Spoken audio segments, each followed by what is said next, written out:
નમસ્તે વિદ્યાર્થી મિત્રો, આજે આપણે રેખાઓ અને ખૂણાઓ વિશે અભ્યાસ કરીશું. પ્રકરણ 6. હવે રેખાઓ અને ખૂણાઓ જોઈએ એની પહેલા આ બધા પારિભાષિક શબ્દો ગણિતના છે તે તમે અગાઉના ધોરણની અંદર શીખી ગયેલા છો. જે શબ્દો નવા છે તે ચર્ચા નવેસરથી કરીશું, પણ જે અગાઉના ધોરણમાં શીખી ગયેલા છો તેનું આજે પુનરાવર્તન કરી લઈએ. ભૂમિતિની અંદર હવે ધોરણ 9માં આવ્યા તમે, એટલે સાબિત કરોના દાખલા જે પૂછાય છે રાઇડર, અને નવા એનસીઈઆરટીના સિલેબસની અંદર ધોરણ 9 અને 10 એમાં રાઇડરનું પણ એટલું જ મહત્ત્વ રહેલું છે જેટલું પ્રમેયનું હતું. એટલે આપણે પ્રમેય અને રાઇડર ટોટલી સમજીશું. હવે પ્રમેય અને રાઇડર સમજવા માટે ગણિતના પારિભાષિક શબ્દોથી પૂરેપૂરા પરિચિત હોવા જોઈએ.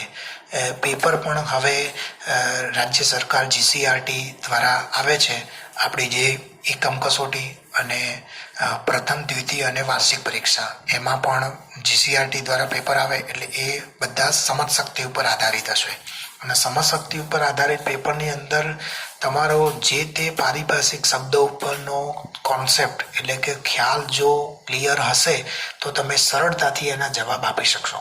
એટલે આપણે દરેકે દરેક મુદ્દો એકદમ ક્લિયર કરી અને પછી આગળ વધીશું. સૌથી પહેલાં આપણે જોઈએ બિંદુ. તો આ જે છે મેં એક ટપ્પું કર્યું એને આપણે ગણિતની ભાષામાં બિંદુ, પોઈન્ટ તરીકે ઓળખીએ છીએ. હવે આ જે બિંદુ છે એ બિંદુની અંદરથી પહેલા બિંદુ લઈએ.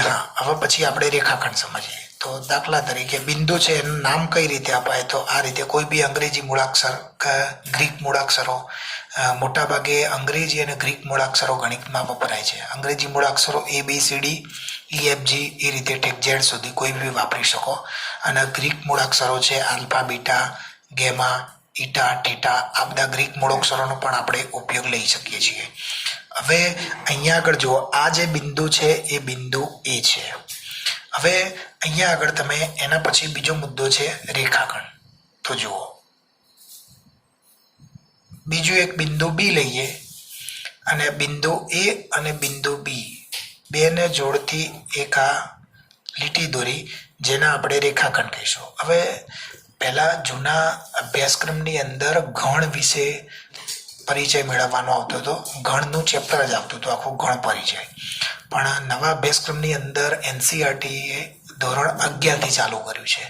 જ્યારે ગણ શબ્દ આવતો હતો એ વખતે આની પારિભાષિક શબ્દ રેખાખંડ કરો એની વ્યાખ્યા અને એને બિંદુ ગણ સ્વરૂપે લખવાનું બધું વિસ્તૃત સમજ હતી, પણ હવે નથી. એટલે આપણે એની ટૂંકમાં ખાલી સમજ મેળવી લઈશું કે અહીંયા પણ આની વચ્ચે આ બિંદુ A અને બિંદુ B છે ને, એની વચ્ચે પણ ઘણા બધા બિંદુઓ રહેલા છે. અસંખ્ય બિંદુઓ કહી શકાય. એટલે રેખાખંડ છે એ પણ અસંખ્ય બિંદુઓનો ગણ જ કહી શકાય. હવે આ જે રેખાખંડ છે એને કેવી રીતે લખાય? તો એનો સંકેત કયો? તો સંકેત રેખાખંડ AB, અને એના વંચાય કઈ રીતે? તો રેખાખંડ AB. હવે આ સંકેત ખરો એ આપણે નવી બુક જે છે એમાં આ સંકેતનો ઉપયોગ કરવામાં આવતો નથી. ફક્ત અહીંયા આગળ રેખાખંડ AB એ રીતે લખવામાં આવે છે. પણ તમે સંકેતનો ખ્યાલ એટલા માટે આપ્યો કે કોઈક વખતે શોર્ટમાં લખવું હોય, સમય ઓછો હોય તો સંકેતનો યુઝ કરી શકાય, એના માટે જનરલી સંકેત વપરાય. હવે આ જે રેખાખંડ AB છે એને બીજી રીતે તમારે લખવું હોય તો રેખાખંડ BA લખવું હોય તો લખી શકાય. હવે જ્યારે ઉપર રેખાખંડ વાપરીએ આપણે, તો અહીંયા નિશાની રેખાખંડ વાપરીએ તો અહીંયા પછી આ બરાબર લખ્યું ને એ બરાબર ના લખાય, એમાં તમારે એકરૂપ લખવું પડે. અને જો એમનેમ લખીએ AB બરાબર BA, એટલે જો ઉપર રેખાખંડ ના લખવો હોય અને એમનેમ લખવું હોય તો તમારે અહીંયા આગળ બરાબર તમે એકલું લખી શકો કે AB બરાબર BA. હવે આ AB નો મતલબ શું, આ AB નો મતલબ શું, આ બંને અર્થઘટન સમજવા જેવું છે. આ AB એટલે બિંદુ A અને બિંદુ B અને તેમની વચ્ચે આવેલા તમામ બિંદુઓનો ગણ છે. જ્યારે આ જે છે એ બી એટલે શું? તો બિંદુ એ અને બિંદુ બી વચ્ચેનું અંતર. દાખલા તરીકે આ 5 સેન્ટીમીટર લંબાઈનો રેખાખંડ હોય તો અહીંયા આગળ તમે લખી શકાય કે એ બી બરાબર 5 સેન્ટીમીટર. આના તમારા રેખાખંડ એ બી બરાબર 5 સેન્ટીમીટર, રેખાખંડ એ બી 5 સેન્ટીમીટર લંબાઈનો છે તેવું લખવું હોય તો લખાય, અને અથવા તો લખાય એ બી બરાબર 5 સેન્ટીમીટર. પણ રેખાખંડ એ બી બરાબર 5 સેન્ટીમીટર આવું તમે લખી શકતા નથી. બરાબર? એટલે એ વસ્તુ એક ખાસ ધ્યાનમાં રાખવાની જરૂર છે. એટલે રેખાખંડ લખવું હોય તો એ બી કહો કે બી એ કહો, બંનેમાંથી બંનેનો મતલબ એક સરખો થાય. એટલે આપણે રેખાખંડની વાત પૂરી કરી, બિંદુની વાત પૂરી કરી. હવે આપણે જોઈએ કિરણ.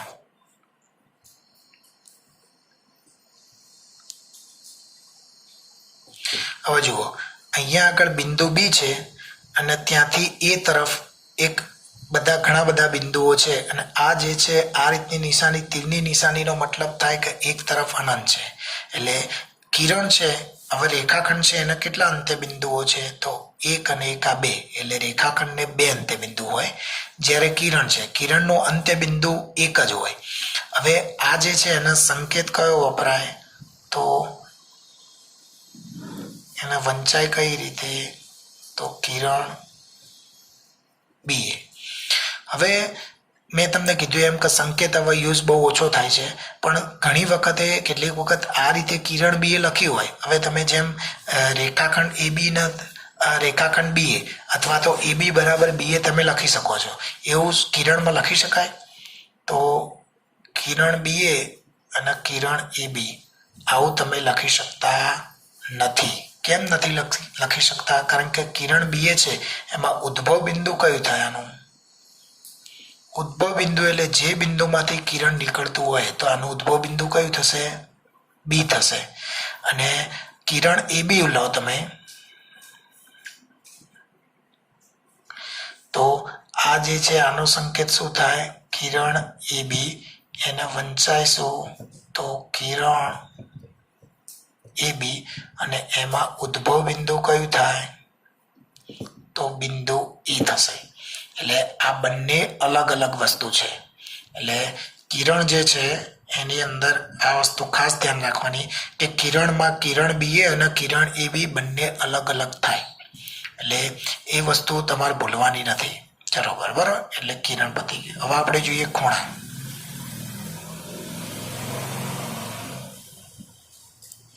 દાખલા તરીકે એક કિરણ અહીંયા આગળ એ બી છે અને બીજું એક કિરણ અહીંયા આગળ એસી લઈએ, તો આ બે કિરણો જે છે એનાથી જે વચ્ચે જે બને છે એના આપણે એનો યોગગણ, એટલે કે કિરણ એ બી અને કિરણ એસી ના યોગગણથી જે આકૃતિ તૈયાર થાય છે જેને આપણે ખૂણો તરીકે ઓળખીએ છીએ.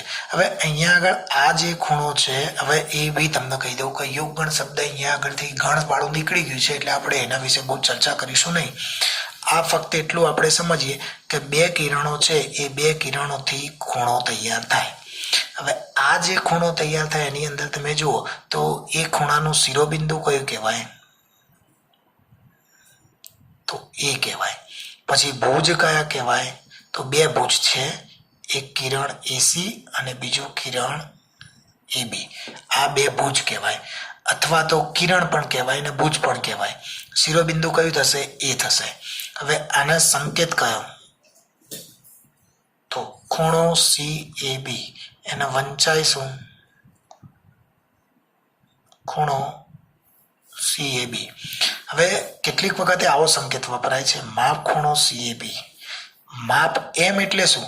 તો માપ ખૂણો સી એ બી એટલે જ્યારે એ કોઈ ખૂણાનો માપ આપ્યું હોય કે 0 અને 180 ની વચ્ચે કોઈ બી માપ આપેલું હોય તો એ વખત આપણે માપ ખૂણો સી એ બી બરાબર 50 દાખલા તરીકે હોય તો અહીંયા આગળ 50 નો ખૂણો હોય તો એમ લખાય કે માપ ખૂણો સી એ બી બરાબર 50. પણ હવે આ બધા જે સંકેતો ખરા ને એનું નવી એનસીઈઆરટી ની બુક કરી એની અંદર ખાલી આ તમને જાણકારી માટે કીધું, બાકી સંકેતો કરતા તમે જે કોન્સેપ્ટ તમારો છે એ ખાસ સમજવાનો છે.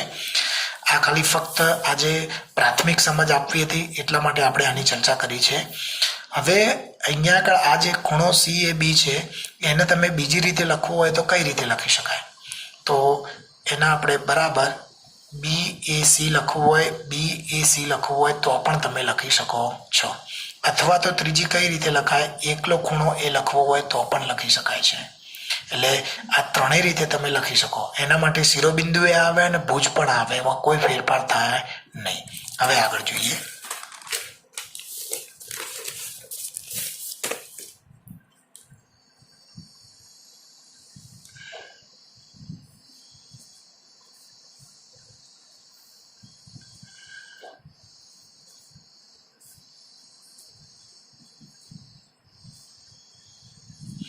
હવે જુઓ, આ જે ખૂણો છે એની અંદર કેટલા ખૂણા બને છે કુલ? તો આ પહેલો ખૂણો, આ બીજો ખૂણો અને આ રહ્યો ત્રીજો ખૂણો. 3 ખૂણા બને છે. તો ત્રણેય ખૂણાના નામ આપણે લખીએ. તો પહેલો આ જે ખૂણો છે, આ પહેલો ખૂણો, એને શું કહીશું? ABD, ખૂણો ABD. અથવા બીજી રીતે લખવું હોય તો ખૂણો DBA, અથવા ત્રીજી રીતે લખવું હોય તો ખૂણો B લખાય. બરાબર? ચલો હવે અહીંયા આગળ આ નંબરનો ખૂણો જોઈએ, 2 નંબરનો. આ 1 નંબરનો ખૂણો, આ 2 નંબરનો ખૂણો. તો શું લખાય? ખૂણો DBC બરાબર ખૂણો CBD બરાબર ખૂણો B. અને ત્રીજી રીતે ત્રીજા નંબરનો ખૂણો તો ખૂણો ABC અથવા ખૂણો CBA અથવા તો ખૂણો B. હવે મેં તમને આ રીતે શીખવાડ્યું. હું તમને એ શીખવાડવા જાઉં છું કે આની અંદર આ એક ખૂણો B, આ એક ખૂણો B ને આ એક ખૂણો B. તો કયો સમજવો? તો જ્યારે આવું એક કરતાં વધારે ખૂણો હોય અને એનું અર્થઘટન એક જ ખૂણો નીકળતું હોય ત્યારે એને ફરજિયાત 3 અક્ષરમાં જ દર્શાવવો પડે. આ રીતે દર્શાવી શકાય નહીં. ફક્ત આ રીતે અથવા તો આ રીતે દર્શાવવું પડે. આ વસ્તુ ખાસ આપણે પ્રમેય લખતા હોઈશું અથવા તો રાઇડરો સાબિત કરતા હોઈશું એ વખતે આ વસ્તુ ખાસ આવશે. એટલે અહીંયા તમે જુઓ, હવે આ જે છે અહીંયા આગળ તમે 1 નંબર આપ્યો ને તો આને ખૂણો 1 પણ તમે કહી શકો. આને તમે 2 નંબર આપ્યો તો અહીંયા ખૂણો 2 પણ લખી શકાય. અને અહીંયા આગળ 3 નંબર આપ્યો આખાનો તો આને ખૂણો 3 પણ કહી શકાય. બરોબર? એટલે એ તમે કહી શકો. પણ આ રીતે ખૂણો B એકલો લખવાનો નહીં. હા, ક્યારે લખવાનો? જ્યારે એક જ ખૂણાનું અર્થઘટન હોય. દાખલા તરીકે અહીંયા આગળ એકલું હતું તો આનો ખૂણો એ તમે લખી શકો. અહીંયા મેં લખ્યો, પણ અહીંયા આ ખૂણો એ એકલો મેં લખી દીધો. અહીંયા આગળ આ ખૂણામાં એક જ ખૂણો છે એટલા માટે. પણ અહીંયા આગળ જુઓ, એક કરતાં વધારે ખૂણો છે એટલે અહીંયા આગળ એ રીતે આપણે લખી શકતા નથી. બરોબર? એટલે આ આપણે વાત કરી ખૂણાની. હવે આપણે જોઈએ રેખાઓ.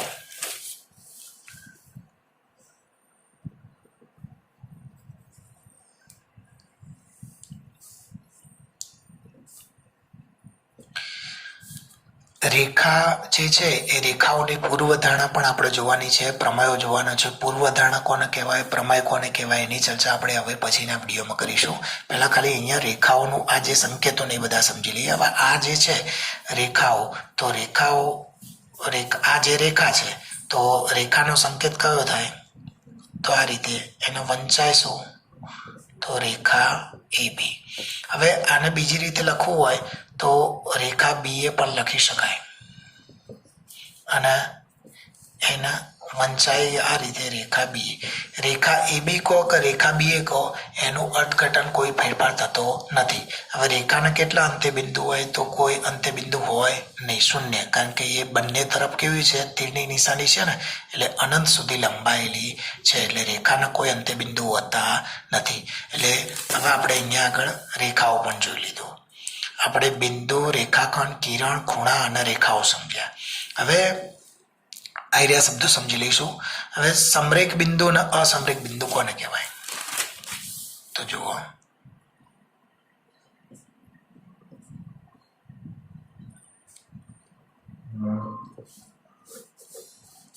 તો પહેલા આપણે જોઈએ સમરેખ બિંદુ.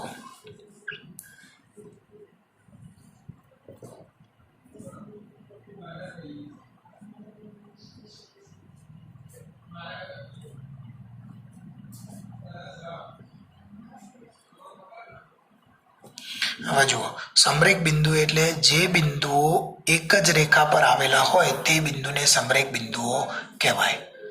અને જે બિંદુઓ એક રેખા પર આવેલા ન હોય તો તેને અસમરેખ બિંદુઓ કહેવાય.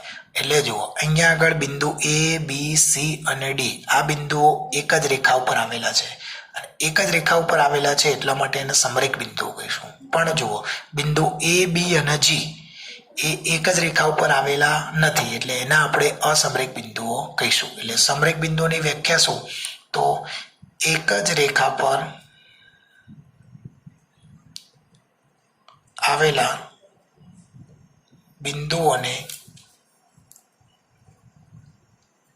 સમરેખ બિંદુઓ કહે છે. દાખલા તરીકે આકૃતિમાં બિંદુ A, B, C તથા D સમરેખ બિંદુઓ છે. બરાબર, બિંદુ A, બિંદુ B, બિંદુ C અને બિંદુ D બધામાં બિંદુ બિંદુ લખવું. બિંદુ B, બિંદુ C તથા બિંદુ D સમરેખ બિંદુઓ છે. હવે અસમરેખ બિંદુઓ, તો અસમરેખ બિંદુની વ્યાખ્યા શું થશે?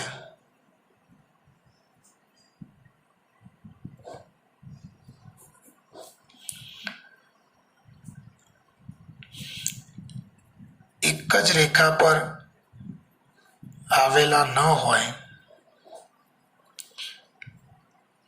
તેવા બિંદુઓને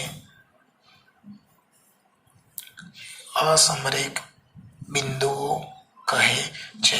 અહીંયા આગળ તમે જુઓ તો બિંદુ A, G એ એક રેખા ઉપર આવેલા નથી. બિંદુ E પણ એક રેખા ઉપર આવેલ નથી. બિંદુ F પણ એક રેખા ઉપર આવેલ નથી. એટલે અહીંયા લખીએ કે બિંદુ A, B, G બિંદુ A, બિંદુ B તથા બિંદુ G અસમરેખ બિંદુઓ છે. પછી બીજી વસ્તુ કે કોઈ પણ બે બિંદુ, દાખલા તરીકે એક આકૃતિ અહીંયા આ રીતે દોરું. ચલો, તો અહીંયા આગળ બિંદુ A અને બિંદુ E સમરેખ બિંદુઓ કહી શકાય? તો હા, કહી શકાય. કેમ? કારણ કે જુઓ,